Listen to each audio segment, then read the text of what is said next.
Hello, welcome to Web of Stories. My name is Melinda, and I am here with my February book haul revisit.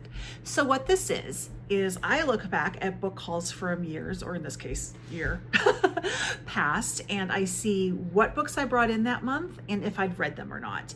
So I'm only going back to February of 2024 because it wasn't until March of 2024 or March of 2023. That's right.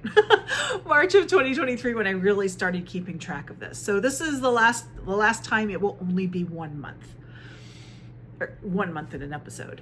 Now, I will go through each title and if I've read it or not, but if I have read or unhauled the book, I'm going to take it off. So the next year when you see this, it will only be the books that as of now from that month I haven't read. So if that makes any sense. So this time you're getting the whole thing. And I brought in 14 books in February of 2024. It's a little hard to go, oh, I'm crooked. There we go. It's a little hard to go find all the books. So I am just going to put images of all the books up here instead of going to find them all. Some of them I don't even have anymore. So the first one I have is a book that I read for the Booktube Prize, and I got this on audio. And this is Cosmic Scholar, The Life of Times of Harry Smith by John Szwed. So Harry Smith was sort of a eccentric guy who moved in a lot of well-known circles in the 20th century. I listened to this. It was okay. The guy drove me crazy. I shouldn't say the guy drove me crazy. The people around him drove me crazy. This man was very clearly dealing with some mental illnesses. And even at the times that this was happening, because I understand that we see mental illness differently now than we did even 10 years ago. And we're talking about 50, 60 years ago. Even then, they would have recognized that his behavior was not healthy.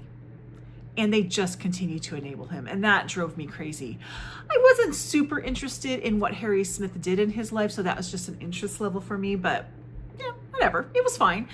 So I did listen to this. It did not move on, so it was just in the first round. The second book, you know what? I'm going to lie. I am actually going to hold the book up because it's right here.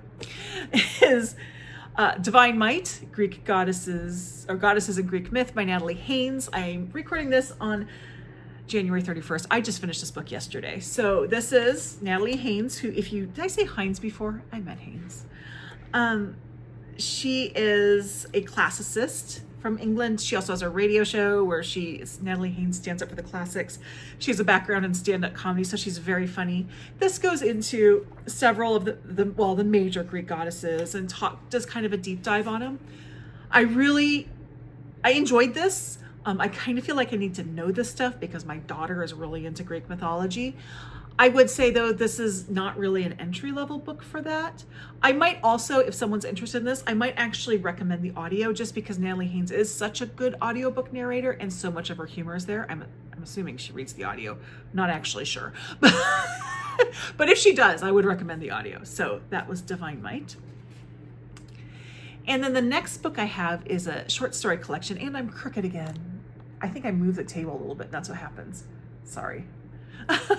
The next one, it's a short story collection, a young adult short story collection, and it's called That Way Madness Lies by Dahlia Adler.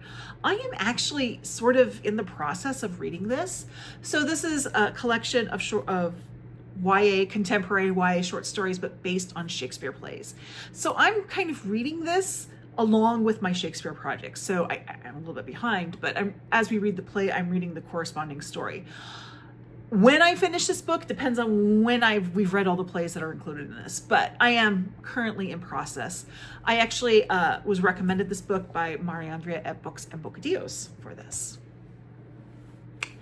And then I have a memoir, and this is one I would actually really highly recommend right now. And this is My Side of the River by Elizabeth Camarillo Gutierrez. So she is a young woman who, her parents were Mexican citizens, but they would come over the border into Tucson, Arizona on tourist visas, stay for a while, go back to Mexico, and they would kind of hop back and forth. She and her younger brother were actually born in the United States, so they're US citizens. And there came a point when her parents could no longer get into the United States.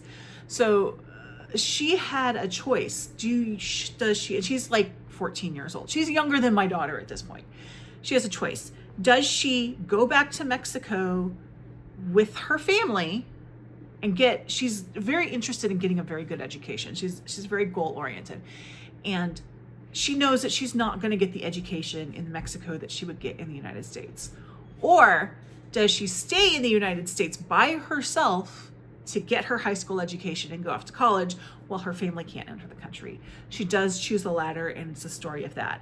This is a very important book to be reading right now. There are going to, unfortunately, be a lot of people in her position. And I think just knowledge, if you just know their stories, it grows empathy, and you really know what's going on with this. I don't want to say more about that right now as far as things are going on. Just know, you know what's going on. This is something that's going to start happening a lot more. And it is a very good memoir. It's well written. I read it, I finished it when I was in Tucson last year. So that was kind of fun, but I highly recommend that one. The next book I have is Medea by Eilish Quin. I have not yet read this. This is another one of those Greek mythology retellings that's sitting on my shelf. I will get to it sooner or later, probably sooner if my daughter notices it and says she wants to read it, but we'll see. But yep, it's still on my TBR. And then I have a short story collection, a very big short story collection, Nightmares and Dreamscapes by Stephen King. And this is just up with my other story collections, just waiting, for its time. My piles of short story collections is getting pretty big. So I'm really trying to not purchase that many this year to try and make a dent in the ones that I have. So hopefully I will get to this one this year, but no promises. The next book this is a book that I got because it was nominated, I believe I got it because it was nominated for the inaugural Women's Prize for Nonfiction. But I also plan to read it for Historathon last year, and I didn't get to it. And this is All That She Carried by Tiya Miles. I am still planning to read that for Historathon this year.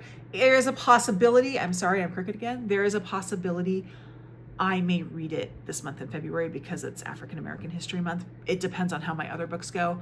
But if I don't read it this month, I will definitely read it later in, I think that's Q3 or Q4. I have to actually look at the dates on it for Historathon for this year. Speaking of Historathon, I have another book, and okay, hopefully that will stay. I have another book that I read for Historathon, so this one has been read, and this is Young Queens, 3 Renaissance Women and the Price of Power by Leah, Redmond, Chang. This, I believe, was also nominated for the Women's Prize of Nonfiction. So this looks at 3 queens. We have Catherine de Medici, who was Queen of England. She was a de Medici, but she was Queen of England. Her daughter, Elizabeth of Valois, and her daughter-in-law for a while, Mary, Queen of Scots. It was fascinating. It was very well written. I didn't know anything about Elizabeth of Valois going into it, so I learned a lot about her. I knew a lot about Mary, Queen of Scots. I can't say I learned that much more about Mary, Queen of Scots, but what was in there was very consistent with what I knew, and it was well written. But Catherine de Medici, so I have a degree in history. I have studied these people, other than Elizabeth of Valois, apparently. And there's a narrative around Catherine de Medici that I had always heard, that she was very ambitious and she was cutthroat and she used her children of pawns. And this painted a completely different picture of her. And I think probably a far more realistic picture of her. This is a book I would highly recommend. My only issue with it really was towards the end of the book, the author tried to make this connection between Catherine de Medici and Elizabeth I that didn't really work as well, because it seemed like a weird thing to bring up at the end of the book. Let's put it that way. That was really my only complaint about this book. Then I have 2 books that I got for my Shakespeare project. One I have read and one I have not. The first one is Henry IV Part 1, which I have read. And while I ordered that, I also ordered Henry IV Part 2, which I haven't read. So there you go. I have my Henry IVs there ready to go. Well, one of them's ready to go. It's up on my shelf. So whenever I pull that from the tin is when I'll read that one. Then I have, I have a Maggie O'Farrell book. So what I have read from Maggie O'Farrell, I have loved. So I have been getting her other books. I think I may own all her books at this point. I'd have to check. But this one is After You'd Gone by Maggie O'Farrell. And I gotta be honest, I don't even know what this is about, and I don't care. I do not care. So yes, I will read it when I get to it. Maggie O'Farrell, I have yet to be let down by Maggie O'Farrell. So, and then, okay. And then I have I don't know. I'll have to check if this is a short story. Oh, I think this is actually a memoir. Excuse me. This is Giving Up the Ghost by Hilary Mantel. So I was really kind of turned on. I've read Wolf Hall. I have the second book. I haven't read it. But I was really kind of turned on to Hilary Mantel through the BookTube prize last year because one of the books in the first round was I think it made it to the second round too, but it was a collection of her writings. She passed a few years ago. And I, at that point, wanted to read more by Hilary Mantel, but I wanted to read her non-Wolf Hall stuff.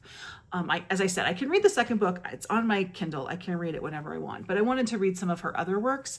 And so this is a memoir, if I remember correctly, about when she lived in Saudi Arabia, somewhere in that area of the world. Her husband, I think, was employed by one of the oil companies, and she lived there for a few years. So I have that one. I also got a short story collection that she wrote, which is also still upstairs on my short story collections.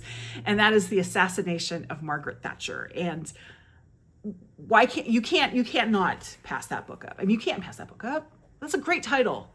Look at the cover. I made sure I got the cover of the one that I have right here. That's like, how can you not want that book? And so the final book in February is another one that I have read, and this is Tribal Histories of the Willamette Valley by David G. Lewis. So I originally got this book for a couple reasons. One was Sarah at Roadworthy and I were doing a thing last year where we were reading books by Native American authors in the Pacific Northwest, and I thought, oh, this would be a great book. The Willamette Valley, I should clarify, is where I grew up in Oregon. It's basically, well, the Willamette River runs kind of down right from top to bottom, pretty much, of Oregon on the western side, right before the coastal range. And so Portland is on the Willamette River. Salem, where I grew up, is on the Willamette River. That's where I grew up. I live in the Tualatin Valley River Valley. That's what I'm trying to say. Tualatin River Valley right now. The Tualatin River is just like right over there. Luckily, we are out of flood. We're not close enough to flood, but it's just right over there. But that's just like the next valley up. So it was local history, and I was really interested about that. So I saw this and I thought, oh, this would be great. But then I got the book and I realized it was more textbooky than I expected. So I told Sarah this probably wouldn't work for us. And I am kind of glad I didn't suggest for us to read, because I don't think it would have appealed. I mean, it wasn't what we were looking for.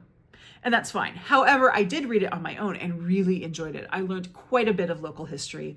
And when I say local, I mean like where I am sitting right now, local history. It says it's the Willamette Valley, but it does come up and cover the native tribes that were in this area. So I found it very interesting from that point. I was actually going to go see the writer speak.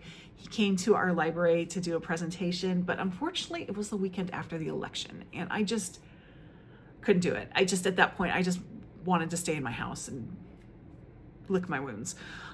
So I wasn't able to go to that, but this is not a book that I would widely recommend to people, because I think unless you grew up in the Willamette Valley, you probably aren't interested in it. But I did grow up in the Willamette Valley and I was very interested in it. And I think it was really good for what it was. So there you go. So 14 books, and of those 14 books, I read 6 of them. So that means I have 8 books left. And so next year, when I do this video, I will have 2 years worth, because I will have, is that right? I will have next year I will have February 2025 and 2024. That's right. But I will only go back and do the books cover in that one for this year, the books that I have not already read. So I'm going to take the ones that I have read off. But yeah, that's what I have. So the books that I still have are That Way Madness Lies, Medea, Nightmares and Dreamscapes, All That She Carried, Henry IV Part 2, After You'd Gone, Giving Up the Ghost, and The Assassination of Margaret Thatcher. All of those books are books I'm excited to read. So I do expect at least some of them to be read by next year.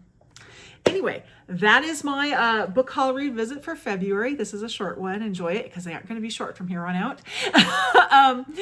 Yeah, if you have any thoughts on any of those books, please let me know. I'd love to hear them. And thank you very much. Like, subscribe, join my Discord, and I'll see you in the next video. Bye-bye.